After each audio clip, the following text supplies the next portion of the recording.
I mean, can we use it? Kunnen we het gebruiken? Yeah, I think microphone is doing a lot of things. Een microfoon kan heel veel dingen doen. Gives us a lot of help. But only if it has Het kan heel veel doen, maar het moet wel energie of kracht hebben. Energy. Alleen maar als het energie So heeft. this is what we have to take as a basic law. This is the basics, the basic of all laws. Dit is de basis van alle wetmatigheden. There is nothing Er is on this niets. earth that can produce its own energy Er is niets op deze aarde wat kracht uit zichzelf kan produceren. Het komt and altijd exists from buitenaf. it. Yes, it's always coming from outside. Het komt altijd van buitenaf. That's why let us put the first law in letters. Nu gaan we de eerste wetmatigheid opschrijven. So, the law of life. De wet van het leven. The first thing is life is dependent. Het eerste is, het leven is afhankelijk. True? Is dat waar? Why is life dependent? En Because waarom the is- energy of life is outside of life. Waarom is het leven ook afhankelijk? Omdat het energie, het kracht van het leven komt altijd van buitenaf. Now I ask you the second question. Nu de tweede vraag. Is this dependency absolute or relative? Is deze afhankelijkheid absoluut of relatief? But I put you another question so to come to that point. Want ik ga een andere vraag stellen om tot op punt te komen. Can the cell choose its energy? Kan de cel bepalen welke energie, welke kracht die ontvangt? Or can it not choose? Of kan die niet kiezen? Can this microphone choose with what energy it functions? Kan deze microfoon bepalen met welke energie die werkt? Now with the microphone it's easy. Met een microfoon is het makkelijk. But can the cell choose? Maar kan de cel kiezen? You see, this is a very important question. Dit is een hele belangrijke vraag. Some people would say yes. Sommige mensen zouden zeggen ja. You see, we however have a theory of evolution. We hebben een theorie van de evolutie. And if evolution is possible to function, En als evolutie mogelijkheid zou hebben tot functioneren, then the cell can choose its energy. dan kan de cel zijn energie kiezen. But let us prove if that even ever is possible. Maar zullen we eens kijken of dat wel überhaupt mogelijk is. I once had my son came once to me and says, "Look, they made an experiment. Mijn zoon kwam naar mij en die zei van, kijk pa, er is een experiment gedaan. They took bacteria and they put it on a place where they can grow. Nou, ze hebben medium? wel bacteriën gebruikt en ze hebben het in een kweekje gemaakt. And on one medium they grew and on the other not. En in één schaaltje groeiden ze en in een ander schaaltje groeiden ze niet. But after a time they grew also on that medium they didn't grow before. En na een tijdje groeiden ze wel in dat schaaltje waar ze eerst niet groeiden. Now you see we have the proving that the bacteria can choose its source of energy. En toen zeg maar, kijk hier, de bacterie kan bepalen welke vorm van energie ze gebruiken. No? And for some people who are just not very, searching out the things like they are, En voor heel wat mensen die niet echt dingen doorgronden en doorzoeken, they might be fooled to think that the bacteria chose the energy. dan zouden ze kunnen denken dat de bacteriën dus een bron van energie zou kunnen opsporen. You see, a bacteria lives by sugar, let's say. Je moet dus weten dat een bacterie leeft onder andere door suikers. And now sugar we find in how many things? En waar vinden we overal suikers? In many things or in veel dingen of in weinig? many things? In veel zaken. Yes? Now both mediums must have sugar. Nou, in beide kweken hadden in dit geval suiker nodig. But on one medium, it was a sugar that they had an enzyme to digest it. Nou, weer bij de ene werd de kweekje gebruikt, waren de suikers gebruikt en enzymen die zorgden dat het snel ging verwerken. On the other place, they had a sugar that they had no enzyme to digest it. En in die andere kwekerij hadden ze geen enzym om enzymen om die suikers te verwerken. But you see, the bacteria and even ourselves, when we eat certain foods, we don't have the enzymes ready for all the food that we eat. Maar als wij gaan eten, hebben we niet altijd die enzymen voorhanden die noodzakelijk zijn om ons eten te kunnen verteren. But we have a program that can be put into action so that the enzyme that can digest the other things can work also. Maar we kunnen iets wel in gang zetten zodat die enzymen wel op die plek komen, zodat we wel dingen kunnen verwerken. But it takes usually a few days until we get that enzyme. Maar het duurt over het algemeen wel eens een paar dagen voordat we dat enzym krijgen. So that's a simple explanation how the bacteria could use the other medium to grow, but on both of it, it was the same thing. It was sugar, only in different in different form. In beide gevallen waren het de suikers om het te verteren. Maar in het ene geval ging het sneller omdat die enzymen op dat moment juist voorhanden waren en op het andere moment nog niet. En die kwamen. Ja. But if there will be no sugar on the other medium, would they ever be possible to grow? Maar als er geen suiker zou zijn in dat schoutje, dat kweekje wat later is opgezet, zou je dan kunnen groeien? Yes or no? Ja of nee? Never. Nooit. I can prove it. We en ik kan bewijzen. Because, you see, what we have to understand. Wat we moeten begrijpen. When the cell was made. Wanneer de cel werd gevormd. Even before, the type of energy it needs to use to exist was fixed. Nou weer, het was al bepaald voordat de cel überhaupt bestond, wat voor energie die zou gaan gebruiken. You think that before a car is made, they think with what it should function? Denkt u dat als een auto wordt gemaakt, dat ze van tevoren gaan nadenken wat er voor nodig is om die auto te laten voortbewegen? Do we think before with what it functions or when the car is ready? Denken we eraan voordat we de auto gaan maken of wanneer de auto af is? When? You always have to think before. When you build a house, you think, okay, how can I heat this house? You see, everything you have to think before when it comes to the energy. Wanneer je denkt aan energie, moet je altijd van tevoren denken, wat ga je gebruiken als bron voor kracht? So when the human cell was made, or the animal, or the cell of a tree. Nou, voordat de menselijke cel wordt geformeerd, of van een dier, of van een boom. The energy it needs was fixed. Werd de energie die nodig was van tevoren bepaald. And if the cell does not get the energy is needed, what happens with her? En als de cel niet krijgt de energie wat nodig is, wat gebeurt er dan met de cel? It is damages, and at the end, het raakt beschadigd. When it comes so far away from the law, it dies. Zo ver weg van de wet dat uiteindelijk die cel sterft. Because this and this is an absolute dependency. Want de energie en de cel is een absolute afhankelijkheid. You see, we can change genes, can we? We kunnen genen veranderen. Can we? Kunnen we? Oh yes. Oh ja. We can change the genes. We kunnen genen veranderen en aanpassen. So we make out of a rose. We can have roses without thorns. We kunnen rozes maken en kweken zonder doornen. But they don't smell anymore then. Maar dan ruiken ze ook niet mooi meer. But they look like roses. Maar ze zien eruit als rozen.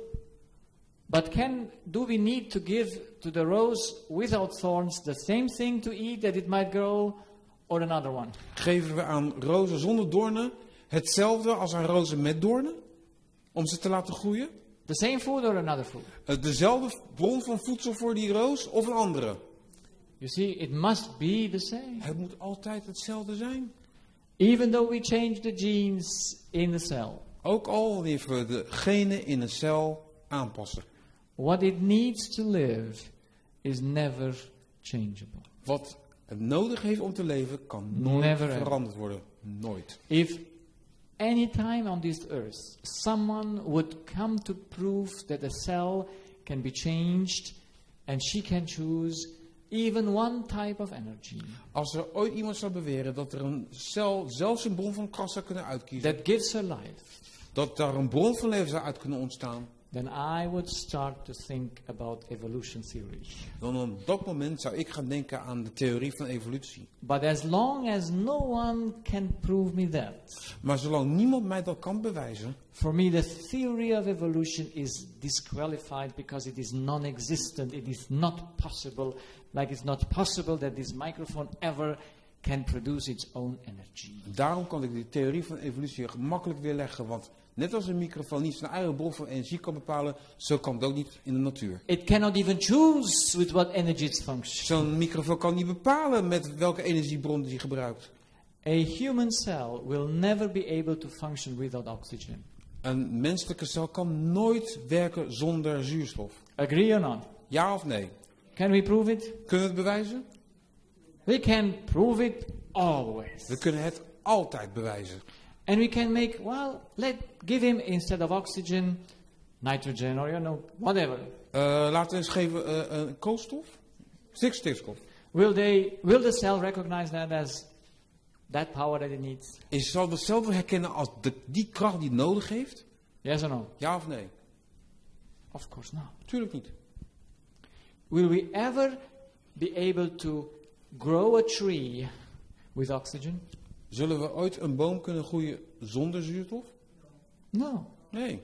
Because the tree does not need oxygen. Oh, want een boom heeft geen zuurstof nodig. A tree takes dioxide of carbon. Dat was koolstof nodig. Carbon dioxide. Lang geleden die les. Okay? So, you see, the energy of every cell is fixed. De energie van elke cel is bepaald. This is the only ground that we have disease today. Dat is de enige reden waarom we ziekte hebben vandaag de dag. You see, if that was not be fixed, if the life energy was not be regulated from the beginning, Als het levensenergie niet van tevoren, die wetmatigheid niet van tevoren werd bepaald, why not come out and do whatever we want and nothing would happen? waarom stappen we er niet uit alsof er niks zou gaan gebeuren? Nothing would happen. Niks zou dan gaan gebeuren. So this is if disease is only possible because the energy of the cell is fixed. Nou, ziekte ontstaat er omdat mensen niet gebruik maken van die celenergie die al van tevoren bepaald is. So can the cell choose its energy? Kan de cel zijn energie bepalen?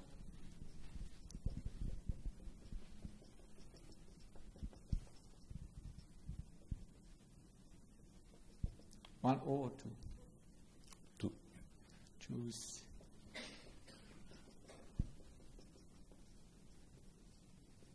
Kan Yes or no? de cel zijn eigen energie bepalen? Ja of nee? Yes or no? Ja of nee? Absolutely not. Absoluut nee.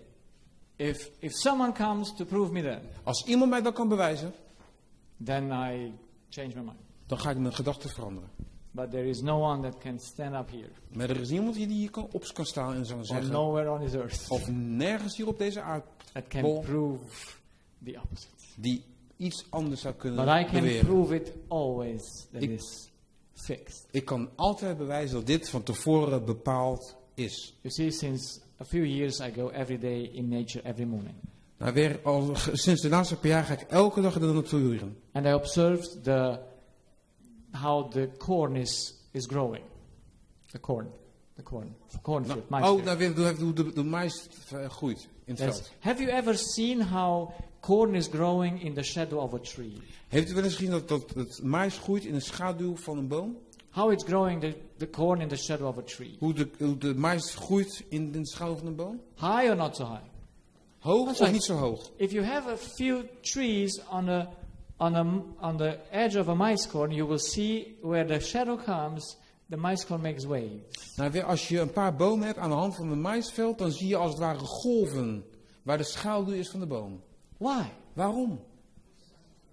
Oh, we say it needs sun. We zeggen, het heeft zon nodig.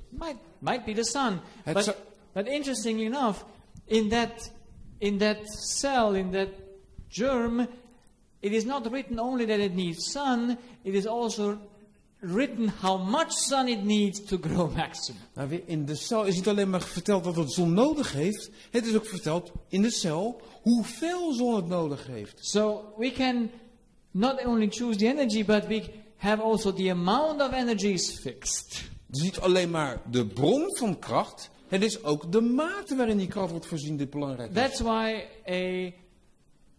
a farmer would never grow corn in the shadow. Daarom zal een boer nooit maïs laten groeien in de schaduw van bomen. He wouldn't be very smart, would he? Dat zou niet echt zo slim zijn. Because he would have no harvest. Want dan zou hij geen nauwelijks oogst hebben. Nothing grow. Want dan groeit het nauwelijks iets. The closer it comes to the tree, the smaller it is. Hoe dichter het komt bij een boom, hoe kleiner de maïs Because the energy and the amount of energy is totally fixed. That the corn should grow as much as it can. Omdat de bron van de energie, maar ook de mate waarin die energie voorzien is, het ervoor zorgt in welke hoeveelheid de maïs zal groeien. When do we need to finish? Wanneer moeten we... 9 o'clock. So I have a little bit more. One more idea. Nog één idee meer. So the amount is also fixed. De hoeveelheid is ook van tevoren bepaald.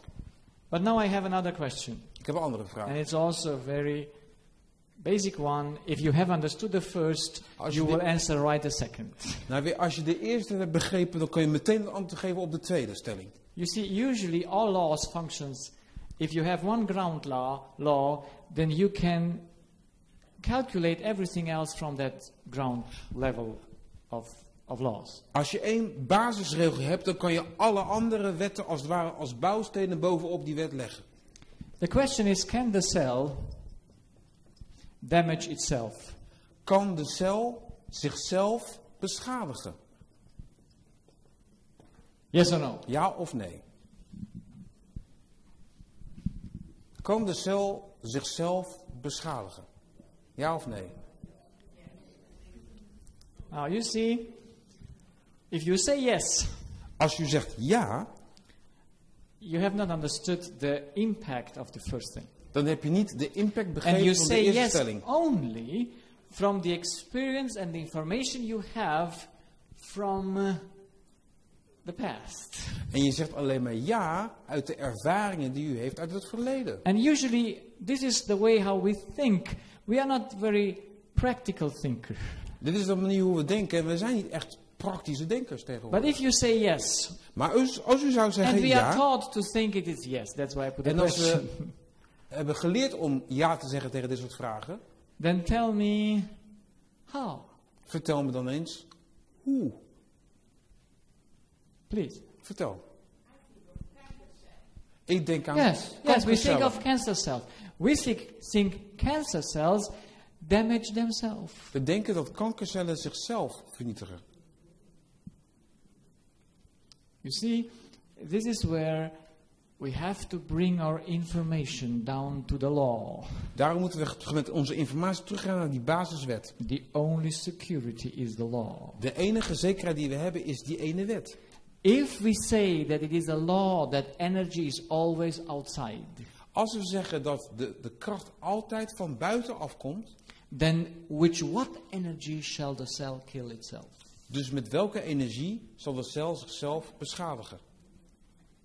There is no possibility that the cell ever can harm itself. Er is geen mogelijkheid dat de cel zichzelf kan Because beschadigen. it has no energy for it.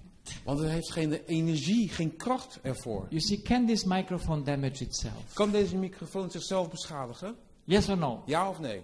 Never. Nee, Can nooit. this chair damage itself? Kan deze stoelen zichzelf Yes or no? beschadigen? Ja Can of this nee? house, can everything in nature damage itself? Kan iets in de natuur zichzelf beschadigen? No. Nee. You see, the rust on the metal, where does it come from? Inside Nou, or from outside? De roest op het metaal, waar komt dat vandaan? Van binnen of van buiten? It's from outside. Het komt van Yeah, buiten. so why do we paint the car? Waarom- Just for fun? To Waarom have a nice verven car? we onze auto's? Gewoon voor de lol? Yes, why do we work on wood? Waarom verven we op het hout? Because the wood would damage itself? Omdat de hout zichzelf beschadigt? Yes or no? Ja of nee? Would the wood ever think, now I make a hole in myself? Zou het hout aan zichzelf denken, nou ga ik mezelf pijn doen en beschadigen? It never happens. Dat gebeurt niet. But there comes a bird or a worm and they make a hole in the Maar er wood. komt een vogel of een wormpje en ze maken een gaatje. That's why we need to paint the wood. En daarom moet het hout ook regelmatig Because there are verven. small things that live from food. Want er That zijn- live from the wood. Want So er they zijn clean it up. kleine dingen die leven in het hout. En die moeten we, ja. So somehow we have to stop them. Dus we moeten op een of andere manier moeten ze stoppen met groeien. And if you Dat don't do beschadigen. it, that wood, after a certain time, will be eaten up. En als we het niet doen, na het verloop van tijd wordt het hout beschadigd en gaat weg. So there is no example Dus er is geen in voorbeeld nature in de natuur where a cell, waar een cel, neither a human cell, nor an animal, nor a biological cell, I mean a tree cell, waar een cel, een menselijke, een dierlijke of uit de natuur een boom. there is no example Er is geen voorbeeld in nature, in de natuur, neither in the life or in the not living situations, in de levende, maar ook in de niet levende situaties, where the damage comes from inside, from waar de itself. beschadiging komt uit zichzelf. And it's very logic. If the life energy or the energy that gives life to the cell comes from outside, there is no power in the cell to damage itself. It's just powerless. Als de levensenergie van buiten komt, dan is er ook geen kracht in de nucleus, als het ware, om ook So the zichzelf te kunnen damage, if beschadigen. we get cancer, if you get a cancer cell, where does the damage come from? Dus in het geval van kanker, waar komt dan die schade vandaan? From inside the cell or from outside? Van in de cel of van buiten? It must come from outside. Het komt van buiten. So there is no possibility that a cell can get itself on the idea, I get a cancer cell now. It's not possible. Het is niet mogelijk. It must come from outside the cell. Het moet van buiten And de then cel that comes komen. from outside the cell, is it the right energy or the wrong energy? De vraag is dan, is het de juiste energie of de foute energie? It's the wrong energy. Het is de foute energie. If do we need fire, Hebben we vuur nodig? warmth? Warmte? Yes or no? Ja of nee? Yes. But it's good to have a certain distance, no? Maar er is afstand, is ook noodzakelijk. But when we go too close, Wanneer we te dicht bij het vuur komen, what happens? wat gebeurt er? Yeah, we get Dan burned. gaan we ons So verbranden. you see, we need to have that distance. We need to keep that law where life is possible Dus we moeten die wet vasthouden waar het leven mogelijk is. and not where life is damaged. En niet waar het leven wordt beschadigd. So if you understand tonight, Dus als u vanavond nadenkt two basic things over deze twee vragen. on which everything I will explain to you tomorrow night and every night En over alles waar ik u de komende avonden based. ga over vertellen, waarop het gebaseerd is. then you are going a step forward. Dan gaat u een stap voorwaarts in het denken. Because then we will come and say exactly which energy destroys the cell that it makes pain. Dan zullen we zien welke energie ervoor zorgt dat de cel That it pijn does lijdt. not work anymore and gets infected. Waar het dus niet meer zou kunnen werken en geïnfecteerd raakt. We will find out and we have to study the cell or the energy. We zullen gaan onderzoeken de cel en de energie. What have we to study? Wat moeten we dus onderzoeken? Where have we De to cel focus of de energie? Waar moeten we op focussen? on the energy? We moeten kijken naar die kracht. Naar Where die does energie. medicine focus? Waar focust de medicijnen en die leer op? Where do they focus their attention? Waar kijken ze met hun aandacht naartoe? Waar focussen ze op? If you make, you see when we sometimes fly to America and they try to raise money for breast cancer research. Als ze fondsen werven voor borstkankeronderzoek. Now where do the searchers search for the breast cancer? Waar zoeken de onderzoekers naar voor die borstkanker? Where do they search? Waar zoeken ze naar? Well, they search in the cell. Ze kijken naar de cel. But you see, if gene has no power of itself, Maar als de gen geen kracht heeft uit can zichzelf, it be the cause of disease? Yes or no? kan het dan de oorzaak zijn van de ziekte? Ja of nee? No. Nee. It is just the result Het is slechts het gevolg The van. gene is the second step, not the first. Het gen is het tweede stap, niet het eerste. But we are all in our minds so set that we think the genes conduct the body. Maar wij denken dat de gene het lichaam bestuurt. But this is not true. Maar dat is niet waar. Because if the gene is like the microphone, Want als het gen net is als een microfoon, then it needs energy to do something. dan heeft het ene kracht nodig om iets te kunnen doen.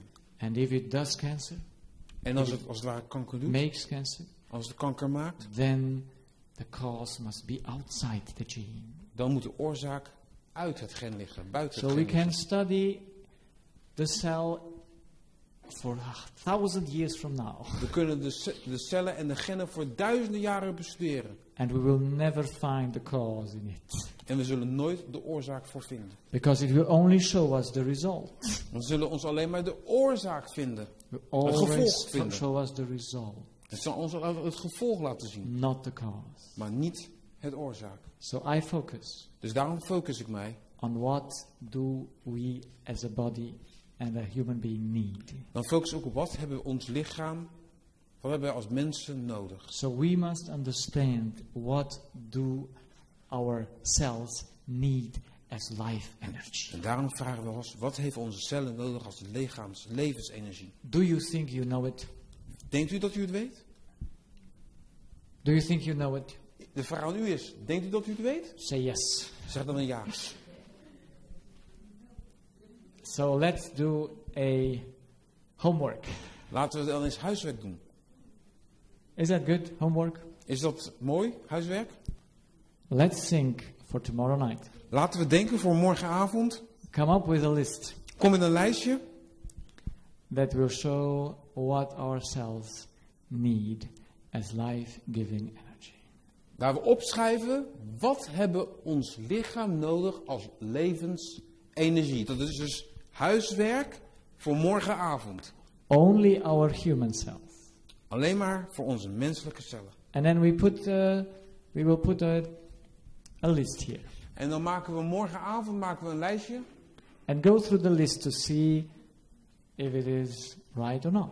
En dan gaan we het lijstje bekijken en kijken of het goed of fout is. I can tell you En ik zal u vertellen,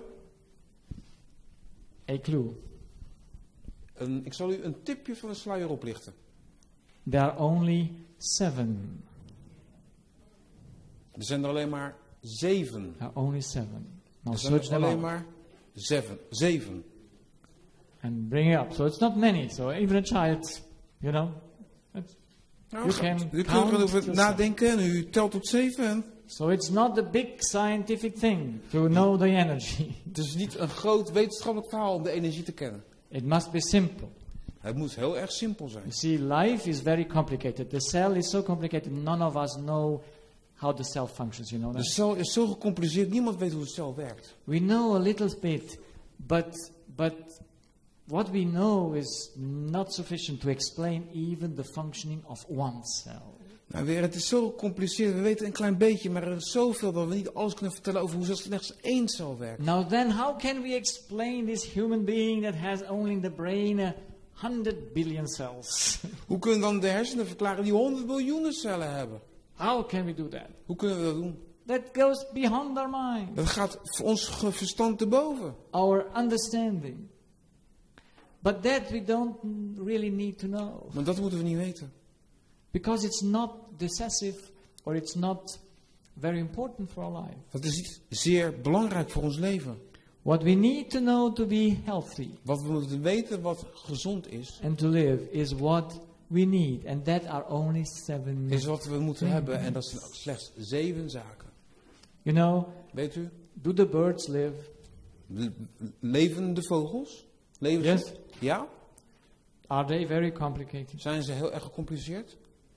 Now they had not the brain to study, but Ze hebben waarschijnlijk geen hersenen om te kunnen studeren. do they give their lives the energy? Maar werken ze op hetzelfde principe met de levensenergie? Does the bird know what to eat? Weet de vogel wat hij moet What to eten? drink? Wat hij moet drinken? Yes. So Ja. that's enough. Dat is genoeg. We know what energy we need our genes. Wij and we weten give welke it. energie onze genen nodig hebben.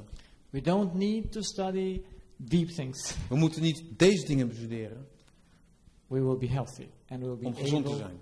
to keep our life inside the law. Het is mooi dat we kunnen leven binnen die wet van het leven, die wetmatigheid van het leven. So, the homework once more.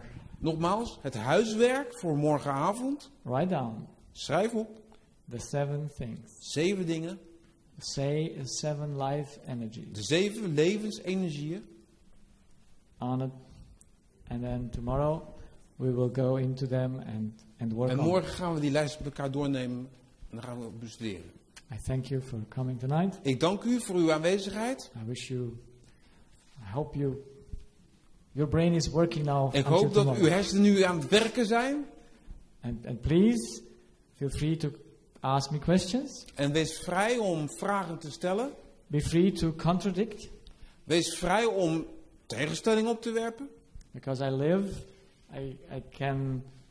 It's good if I have contradiction, Ik leef en het is goed om wel eens andere geluiden te horen. because that makes my mind to be even more solid and fixed. Want dat maakt het zo dat mijn gedachten meer gefocust zijn. Because I never want to be 99%. Want ik wil nooit 99% juist zijn. I always want to be 100% true. Ik wil altijd 100% juist zijn. And that must be a natural law, to be 100%. En dat is een natuurlijke wet. Om 100% juist te zijn.